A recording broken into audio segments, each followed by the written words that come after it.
நீங்கள் எல்லாருமே ப்ரமோ பார்த்துருப்பீங்க. வைல்ட் கார்ட்ஸ் வரப்போகிறாங்க, 5 வைல்ட் கார்ட்ஸ் வரப்போகிறாங்க. அதில் பிரஜன் வரப்போகிறாருன்னு ரொம்பவே ஒரு நியூஸ் அடிபட்டுருக்கு. பிரஜன் வந்தாருன்னா கண்டிப்பாக அந்த எக்வேஷன்ஸ் மாறும். எனக்கு தெரிஞ்ச எப்போவுமே வைல்ட் கார்ட்ஸ் வெளியிலேருந்து வரும்போது அவங்க என்ன பண்ணுவாங்கன்னா, வீட்டுக்குள்ளே யாரோட பேர் ரொம்ப டேமேஜ் ஆகிருக்கோ அவங்கள தான் ஃபஸ்ட்டு அடிப்பாங்க. ஸோ அப்படின்னு பார்க்கும்போது கண்டிப்பாக இவங்க வந்து இந்த அன்பு கேங் 2.0 அப்படின்னு சொல்லிட்டு இந்த கனி அண்ட் கோவை கண்டிப்பாக வர்ற வைல்டு கார்டு கொஸ்டின் பண்ணுறதுக்கு வாய்ப்பு இருக்குது.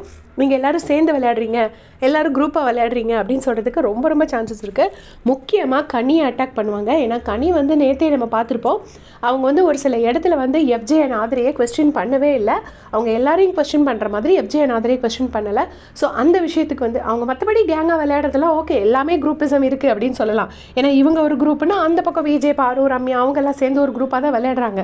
ஸோ எல்லாமே சுபிக்ஷா, வியானா ஒரு குரூப் இந்த மாதிரி தான் இருக்குது. ஸோ குரூப்பிசம்னு சொல்கிறதுக்கு அங்கே எதுவும் கிடையாது. பட் இவங்க சைடு எந்த தப்பு நடந்தாலும் கனி வந்து அதை பெருசாக கேட்க மாட்டேங்கிறாங்க. அதுதான் கனி மேலே இருக்கிற பெரிய குற்றச்சாட்டு. அதை வந்து கண்டிப்பாக வர்றவங்க கேட்பாங்க. அதுக்கப்புறமா சபரி மேலே இருக்கிற பெரிய கொஸ்டின் வந்து அவர் நடிக்கிறாருன்னு.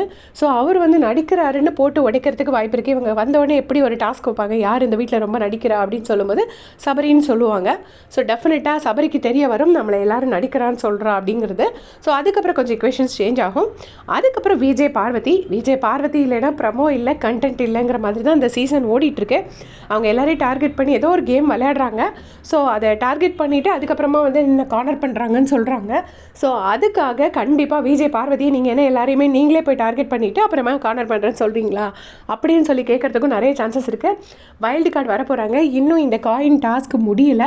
இது இப்படி போயிட்டே இருக்குது. மெட்ராஸில் நல்ல மழை அப்படின்னு சொல்கிறாங்க. அதனால் நல்ல மழை இருக்கிறதுனால ஒரு வேளை இதை மிட் நைட்டே ஸ்டாப் பண்ணிட்டாங்களா என்ன அப்படிங்கிறத நமக்கு இன்றைக்கி ப்ரமோ பார்த்தா தான் தெரியும். சரி, நீங்கள் சொல்லுங்கள், வர்ற வைல்ட் கார்டு உள்ளே வந்து யாரை முதல்ல அடிக்கணும்னு நினைக்கிறீங்கன்னு மறக்காமல் கமெண்ட் செக்ஷனில் சொல்லிட்டு போங்க. தேங்க்ஸ் ஃபார் வாட்சிங்.